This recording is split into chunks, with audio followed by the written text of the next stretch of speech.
Welcome back to the Ohio High School Kickoff Show. I'm your host, Mike Cairns. You know, week number 2, we're already there. It's hard to believe it's been that fast. However, for one former St. Ignatius Wildcat, his high school season never got started after suffering a serious injury 9 years ago. One of our new faces, Amanda Jahn, has that inspirational story. Hi, Amanda. Hey, Mike, thank you very much. Football is a violent game, a collision sport whose end results can deliver punishing consequences, in some cases very serious injuries that can change one's life. That's what happened to former St. Ignatius player Mark Tupa. St. Ignatius Wildcat. Mark Tupa looks like every other St. Ignatius alumni, proudly watching the Wildcats handle another opponent. But Mark and his life are anything but ordinary. Almost 9 years ago, Mark, a promising defensive back, suffered a fracture to his 4th vertebrae and bruised his spinal cord during a freshman game.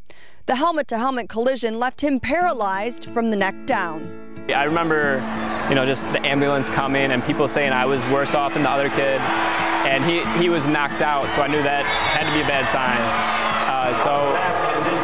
I just remember thinking I was going to die. I remember people just jabbing needles in me, and I had no idea what was going on. And what I remember, an official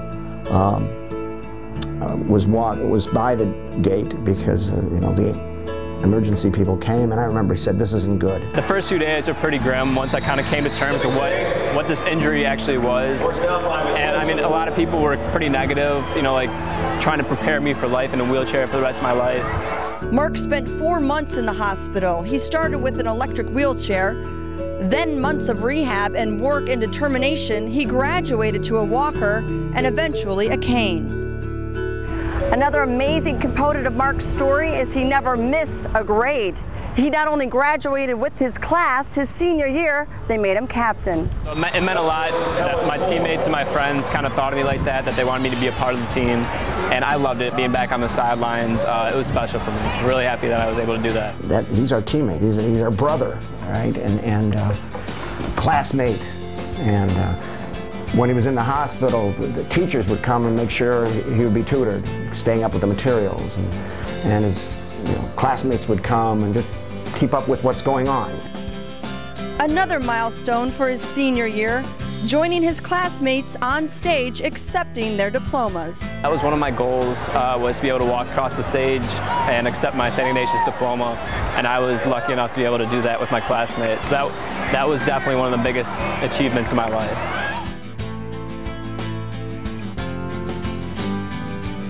As you can see there, Mark is walking. Now he says his ultimate goal would be to walk and people would see him and they wouldn't know that he was injured, but I'm proud to report to you that not only he graduated St. Ignatius on time, but also he went to Notre Dame College, graduated there, and he's in his 2nd year of law school at Ohio State.